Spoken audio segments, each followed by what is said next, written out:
తక్కువ సమయంలో ఎక్కువ ఇన్ఫర్మేషన్ తెలుసుకోవడమే స్మార్ట్ పీపుల్ చేసే పని. న్యూస్ పేపర్ లాంటి క్లారిటీ, న్యూస్ ఛానల్స్ కంటే quality.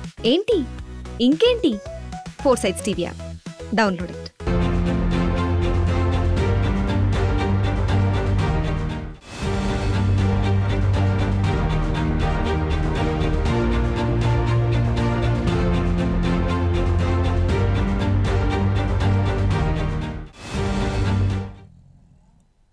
Welcome to special drive with me Avinash Janagama. Uniform civil code సామాజిక విషయాలకు సంబంధించిన భారతీయ చట్టం ఇది.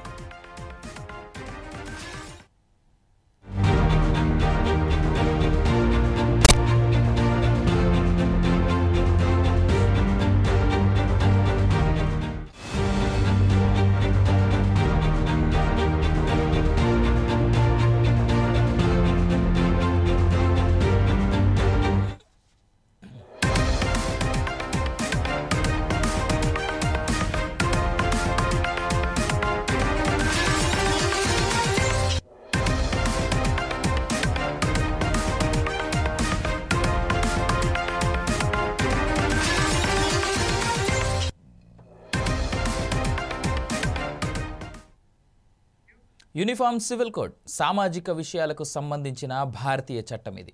వివాహం, విడాకులు, దత్తత, వారసత్వం తదితర అంశాలలో అన్ని మతాల వారికి ఈ చట్టం సమానంగా వర్తిస్తుంది.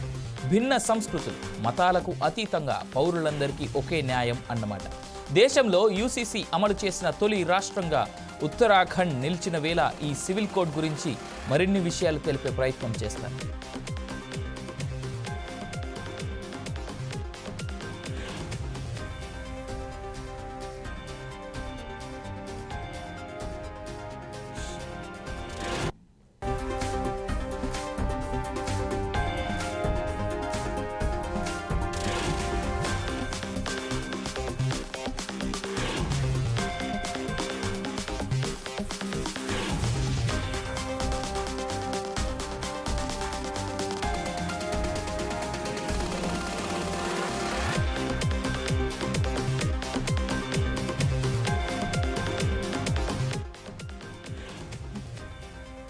భిన్న సంస్కృతులు, మతాలు కూడినది భారతదేశం.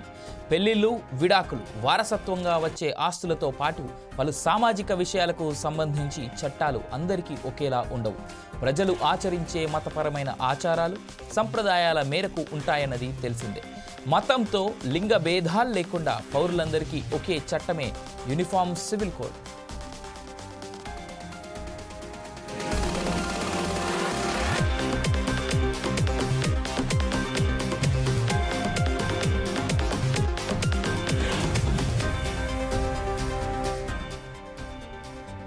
ప్రపంచవ్యాప్తంగా పలు దేశాల్లో ఈ చట్టాలు అమల్లో ఉన్నాయి. America, Pakistan, Malaysia, Ireland, Egypt లాంటి పలు దేశాలు ఈ యూనిఫామ్ సివిల్ కోడ్ను అమలు చేస్తున్నాయి. మన దేశంలో వీటికి బదులుగా పలు వ్యక్తిగత చట్టాలున్నాయి. హైందవులు, సిక్కులు, జైనులు, బౌద్ధులకు వ్యక్తిగత చట్టాలుండగా ముస్లిం, క్రైస్తవులకు స్వంత చట్టాలున్నాయి. కొన్ని మతాల చట్టాలు దేశ రాజ్యాంగంపై ఆధారపడి కూడా ఉన్నాయి.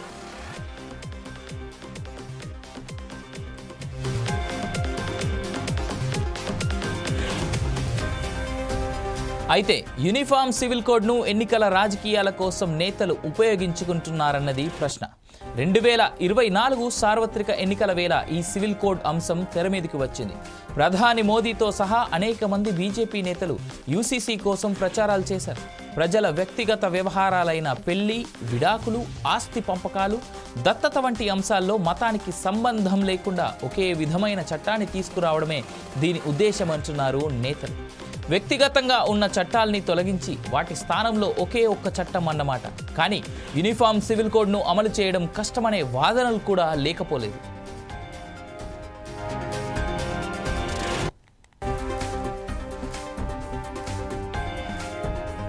దేశంలో యూసీసీ అవసరం ఉందన్న వారు, దానికి మద్దతిచ్చేవారు ఉన్నారు. దీనివల్ల లింగ సమానత్వంతో పాటు మహిళలకు అన్ని రంగాల్లో అవకాశాలు మెరుగుపడతాయన్నది వారి వాదన. దీనిపై విమర్శలు ఉన్నాయి. ప్రజల మతపరమైనటువంటి స్వేచ్ఛపై తీవ్ర ప్రభావం పడుతుందన్నది విమర్శకుల వాదన. మైనారిటీలకు ఉన్న ప్రత్యేక హక్కులు బలహీనపడే ప్రమాదం ఉందనేది వీరి నుండి వస్తున్నటువంటి ఆరోపణ.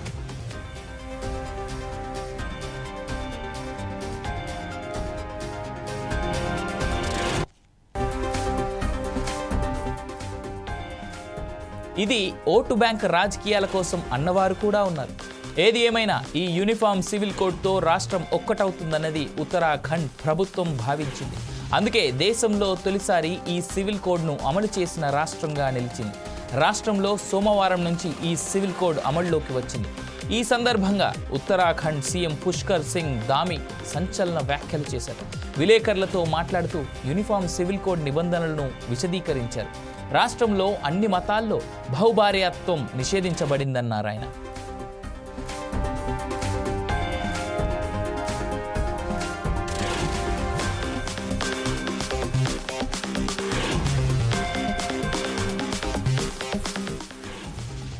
ఇప్పటికే ప్రపంచవ్యాప్తంగా పలు దేశాల్లో ఈ చట్టం అమల్లో ఉంది. America, Pakistan, Malaysia, Ireland, Egypt లాంటి పలు దేశాలు ఈ యూనిఫామ్ సివిల్ కోడ్ను అమలు చేస్తున్నాయి. మన దేశంలో వీటికి బదులుగా పలు వ్యక్తిగత చట్టాలు ఉన్నాయి. హిందువులు, సిక్కులు, జైనులు, బౌద్ధులకు వ్యక్తిగత చట్టాలుండగా ముస్లిం, క్రైస్తవులకు సొంత చట్టాలున్నాయి. కొన్ని మతాల చట్టాలు దేశ రాజ్యాంగంపై ఆధారపడి ఉన్నాయి.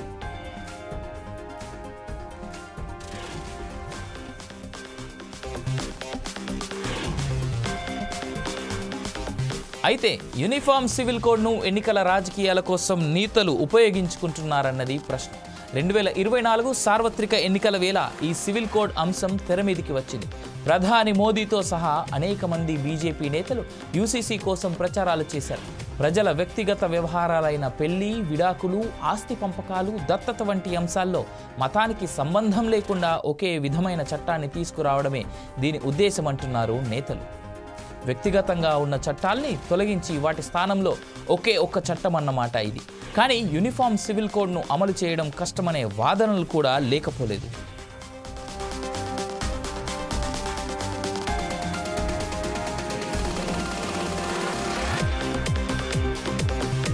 దేశంలో యూసీసీ అవసరం ఉందన్న వారు, దానికి మద్దతిచ్చేవారు కూడా ఉన్నారు. దీనివల్ల లింగ సమానత్వంతో పాటు మహిళలకు అన్ని రంగాల్లో అవకాశాలు మెరుగుపడతాయన్నది వారి వాదన. దీనిపై విమర్శలు ఉన్నాయి. ప్రజల మతపరమైనటువంటి స్వేచ్ఛపై తీవ్ర ప్రభావం పడుతుందన్నది విమర్శకుల వాదన. మైనారిటీలకు ఉన్న ప్రత్యేక హక్కులు బలహీనపడే ప్రమాదం ఉందనేది వీరి నుంచి వస్తున్నటువంటి ఆరోపణ.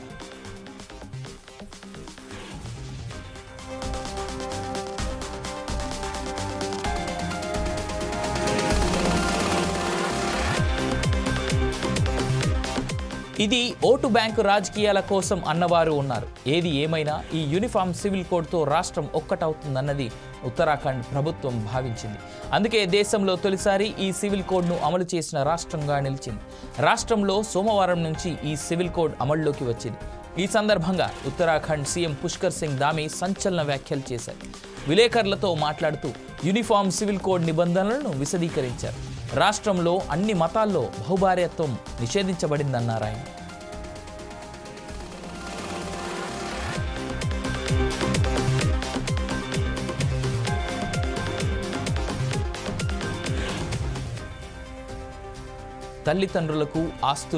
తల్లిదండ్రుల ఆస్తుల్లో కుమార్తెలకు సైతం సమాన హక్కులు కల్పించబడతాయని ప్రభుత్వం చెప్పుకొచ్చింది.